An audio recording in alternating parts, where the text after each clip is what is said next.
आज बहराइच में कोई अव्यवस्था नहीं फैला सकता, कोई नहीं फैला सकता।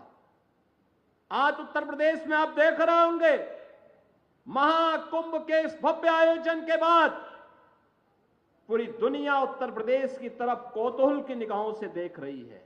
आपने अभी 2 दिन पहले देश की संसद में आदरणीय प्रधानमंत्री जी के द्वारा महाकुंभ पर दिए गए वक्तव्य को आप लोगों ने सुना होगा। प्रधानमंत्री जी ने भूरी भूरी प्रशंसा की है उत्तर प्रदेश वासियों की और महाकुंभ के आयोजन की। मानवता का इतना बड़ा आयोजन दुनिया में कहीं नहीं हुआ है, कोई नहीं कर सकता है। उत्तर प्रदेश में हुआ है। मां गंगा, मां यमुना, मां सरस्वती की त्रिवेणी के संगम में 66 करोड़ से अधिक लोग श्रद्धालु जनों का आगमन। ये भारत की महान सनातन संस्कृति की युग गाथा को अनंत काल तक गाने के लिए आने वाली पीढ़ी को विरासत के रूप में छोड़ चुकी है और उसी परंपरा का एहसास कराने के लिए आज मैं आपके पास आया हूं। आप सबसे कहने के लिए, एक तरफ एक भारत श्रेष्ठ भारत की परिकल्पना साकार हो रही है, पूरा देश एकजुट होकर के कार्य कर रहा है। उन स्थितियों में मैं सभी उत्तर प्रदेश वासियों से कहना चाहूंगा, जब भारत की सनातन संस्कृति और भारत की परंपरा का गुणगान दुनिया कर रही है, तब भारत के महापुरुषों के प्रति श्रद्धा और सम्मान का भाव हर नागरिक का दायित्व होना चाहिए। उन स्थितियों में किसी भी आक्रांता को महिमा मंडन नहीं करना चाहिए। आक्रांता का महिमा मंडन का मतलब देशद्रोह की नींव को पुख्ता करना, और स्वतंत्र भारत ऐसे किसी देशद्रोही को स्वीकार नहीं कर सकता है जो भारत के महापुरुषों को अपमानित करता हो, उन आक्रांताओं का महिमा मंडन करता हो जिन आक्रांताओं ने भारत की सनातन संस्कृति को रौंदने का कार्य किया था, बहन बेटियों की इज्जत पर हाथ डालने का काम किया था, हमारी आस्था पर प्रहार किया था। उसे आज का ये नया भारत स्वीकार करने को कतई तैयार नहीं है। और इसीलिए मैं आपके कहने के लिए आया हूं, विकास की गाथा तभी आगे बढ़ सकती है जब हम अपनी विरासत को पूरे गौरव के साथ आगे बढ़ाने का काम कर रहे हैं। सरकार ने इसके लिए डबल इंजन की सरकार ने फिर इसमें और व्यवस्था की है कि गांव में ग्राम सचिवालय होगा। ग्राम सचिवालय में ऑप्टिकल फाइबर या वाईफाई की हम सुविधा देंगे और गांव में ही गांव के लोगों को बैंक की सुविधा भी देंगे।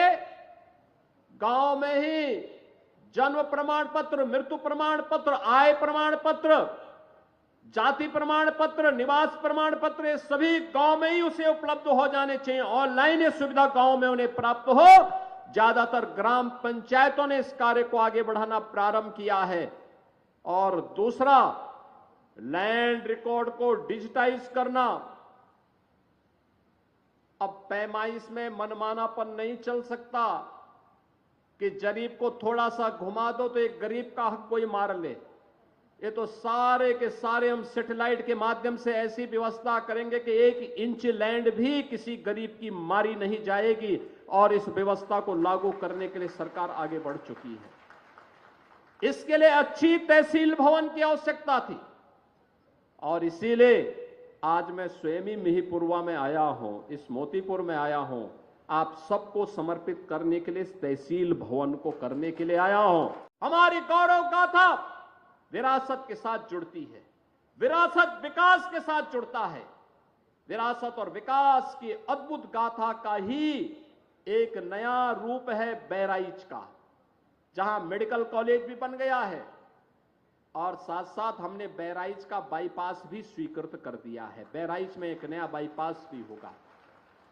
नेपाल से कनेक्टिविटी को आसान कर लिया है और यहां पर जो कर्तनिया घाट वन्य जीव प्रभाग है, इसको टूरिज्म की दृष्टि से इको टूरिज्म के एक नए हब के रूप में विकसित करने के लिए कोई भी लखनऊ से आएगा, 1-1.25 घंटे की दूरी पर बहराइच में महाराज सोहेल देव के विजय स्तंभ के प्रति नमन करेगा और वहां से करतनिया घाट में इको टूरिज्म का आनंद लेकर के यहां पर ढेर सारे रोजगार को आगे विकसित करने में अपना योगदान देगा। और उसी योगदान के प्रति आप सबके सहयोग के लिए आज हम सब आपके बीच में यहां पर आए हैं।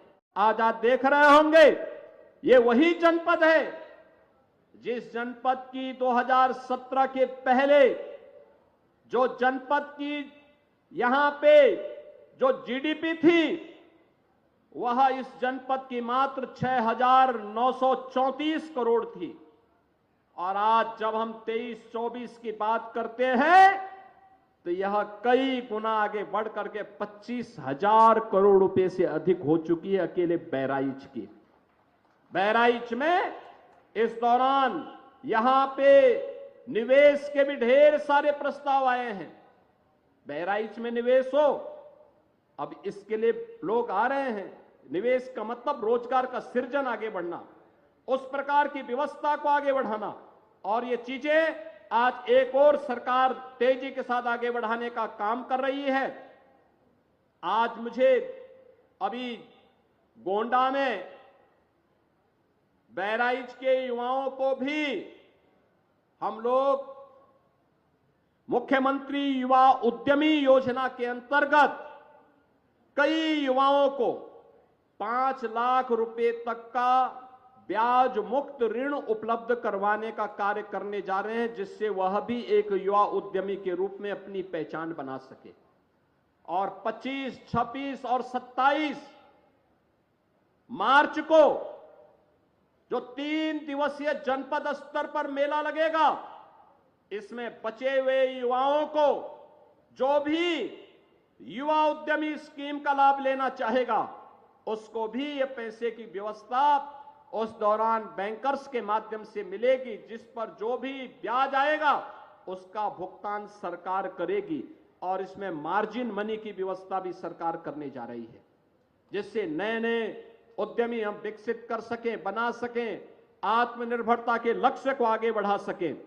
एक और जहां युवाओं को आत्मनिर्भरता के लक्ष्य को प्राप्त करने की दिशा में सरकार कदम बढ़ा रही है, बड़े निवेश को आमंत्रित कर रही है, वहीं दूसरी ओर मुझे बताते हुए प्रसन्नता है कि बहराइच जनपद में डबल इंजन सरकार ने 2,10,000 से अधिक गरीबों को एक आवास उपलब्ध करवाया है।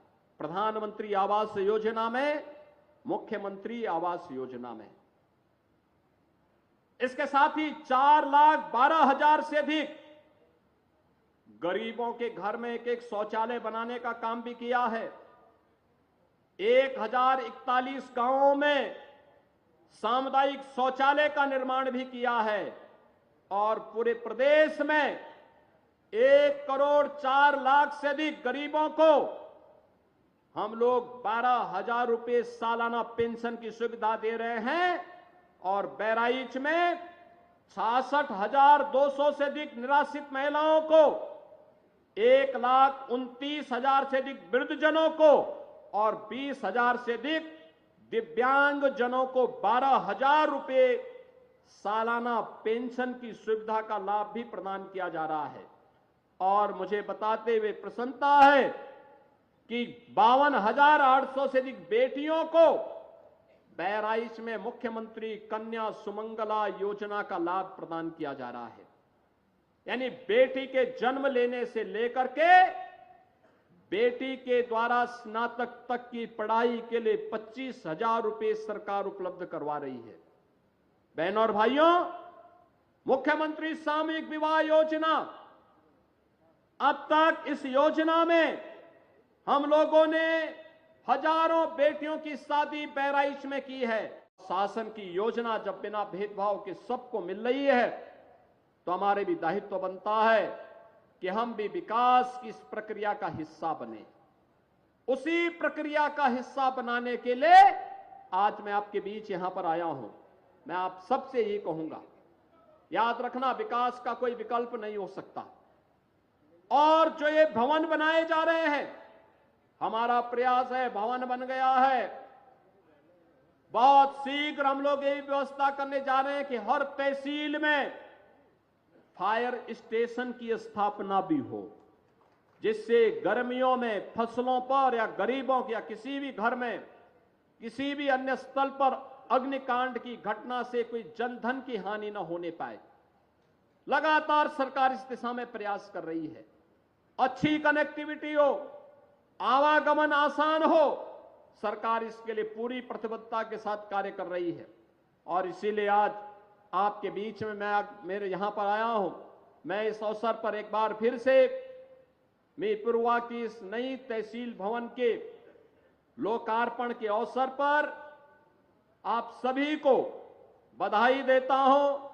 पूरे बलहा विधानसभा क्षेत्र और बहराइच के वासियों को बधाई देता हूं। आप सबको मैं आगामी चैत्र नवरात्रि का कार्यक्रम प्रारंभ होने जा रहा है 30 मार्च से, नवरात्रि की भी और रामनवमी की भी हृदय से बधाई देते हुए अपनी शुभकामनाएं देता हूं और विश्वास करता हूं कि सुशासन और विकास की रफ्तार के साथ कदम से कदम मिलाकर के आप हमारे जनप्रतिनिधियों के साथ आगे बढ़ेंगे।